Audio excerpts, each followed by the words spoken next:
right, so we got some goodies in the mail. Some more parts for the Big Red. We got an original handbrake lever and the perch. A little dirty, but I think we'll clean her up. Make her look better. And something else came in the mail today. Oh, what could it be? Let's see. Woo! Big Red's got some new bars. Pretty nice condition still. Really shiny.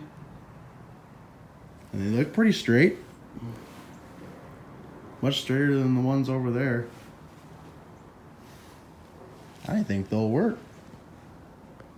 We ended up swapping some new bars on there because these bars were pretty bent when I first got the Big Red, and a lot of people know once you have old steel like this, especially tubing like this, you keep bending it back to a place, it just doesn't want to keep its strength and it'll end up breaking over time. I just didn't want to keep on bending it all the time. So these new bars will look pretty good on her. I think those work pretty good. A lot more straighter bars on it and looks a lot nicer on it. So hopefully we'll get those slapped on soon. I want to get back out and ride this thing. On and off snow outside, so I want to get the AT ski back and the tracks on. Keep on ripping her around. Today's adventure with the ATC boys, we're going to be doing a little bit of work in my garage. Next we'll be coming over. We're going to be tearing in some 110 stuff. I'll probably be working on my Big Red. And the sad thing sitting in the corner all in pieces. We do have parts coming on the way, which is nice. We also have Nick's 110 motor right there in the bench. Possibly tearing that down tonight to see if what the top end looks like. Either do some piston rings or maybe a whole top end rebuild on it. We'll see how it goes. But yeah, not a whole lot going on. Just work a couple projects in the garage. You know, when things come up and you get busy in life, you gotta do some things and different trips planned and whatnot. I know this coming weekend we're gonna be doing a snowmobiling trip, and then a couple weeks after that another snowmobiling trip. It's winter time. You got snowmobiles. You gotta use them in Michigan. So off to the UP in northern Michigan that we go.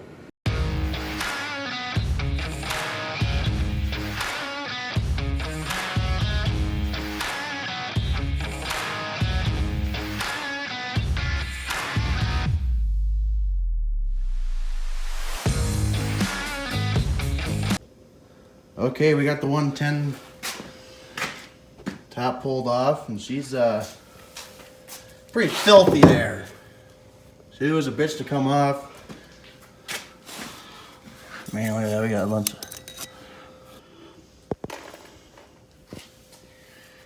We had a pretty hard time trying to get it off. It was our first time trying to tear apart a top end on one of these kind of motors. And trying to sit in there and pound it off. Come to find out, you gotta take that top cover off right there, which is, whoops, this guy right here. That's what caused the whole thing to not come out good. And once we took that off, it popped right out. That's a small piston. I'm used to dealing with pistons like that big or so. Man. Cylinder looks good. That's good. Oh, there's some scuffing down there. There's a bunch of crap down there too. Well, I think we'll don't look too bad. Take that piston out, check the rings, see how everything looks inside, more in depth into the motor. We're this far, we're gonna do a top end for sure. Right into the top end, and we'll make her sing again. Well, you know the saying, smoke 'em if you got 'em. Smoke if you got 'em. This thing definitely smoked. That's a cute little piston there. Cylinder. No, it's... He's making fun of me because I called it a cylinder at first. Well, we have it pretty much torn down all the way. Now it's to the point where we're deciding what to do. The piston looks pretty good. A little bit of scoring on the sides. It's not terrible. I think probably some rings, put her back in. Or just go the whole route with the new piston rings. And I don't know. What do you guys think? We can't decide right now. Hard to find. It's hard to decide what brand we want to use. You know, don't want to use any Chinese stuff. It's hard to find. There's not much of an option though. Yeah, but comment and tell us what you guys do. Let us know. Our first time kind of tearing in an old 110 motor like this, so it's with newer machines it's easier to find rebuild kits and stuff like that, and it's like with this kind of unaware, I guess.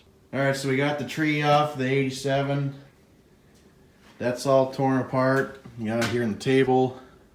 So when I first bought the Big Red, the front end was all completely twisted.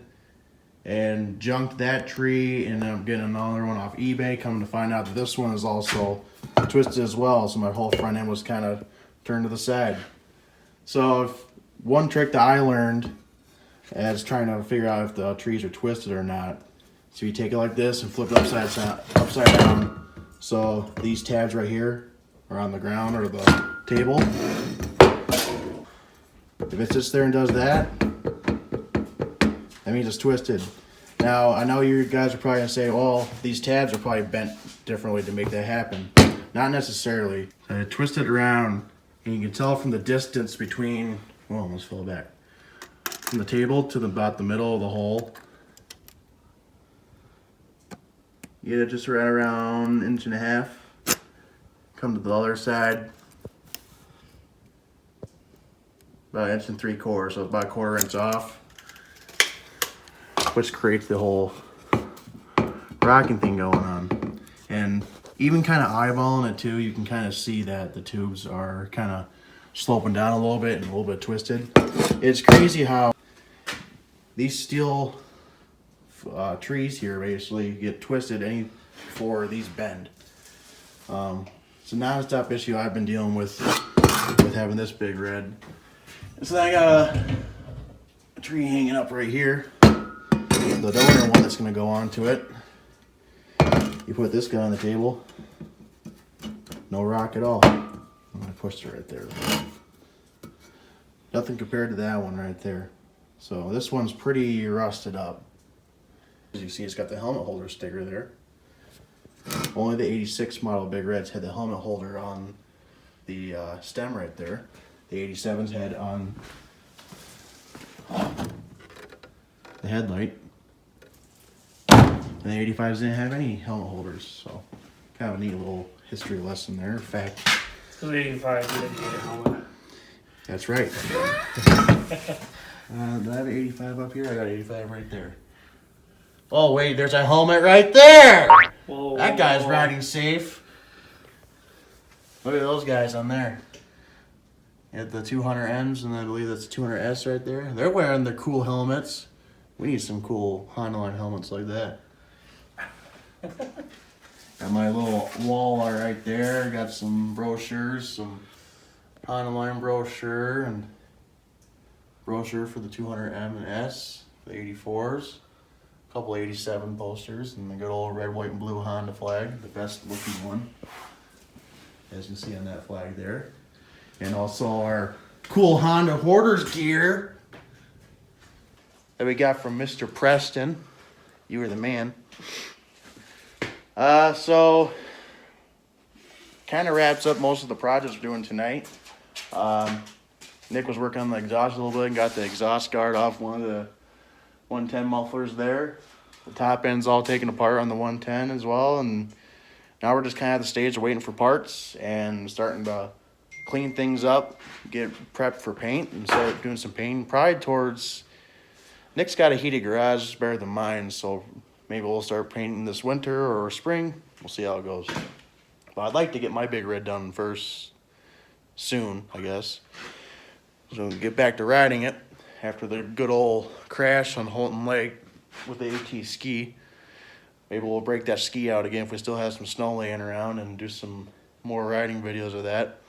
I think that'd be fun to get that back out again. The ski just needs to be bent back in place. I think we'll be good to go from there. Any suggestions out there for top end rebuild kits for an 84 110? Please let us know. Please. We'd like to know what the best thing to do is, so we can get going on this rebuild and get this 110 to rate just to get it done. So, all right, thank you guys.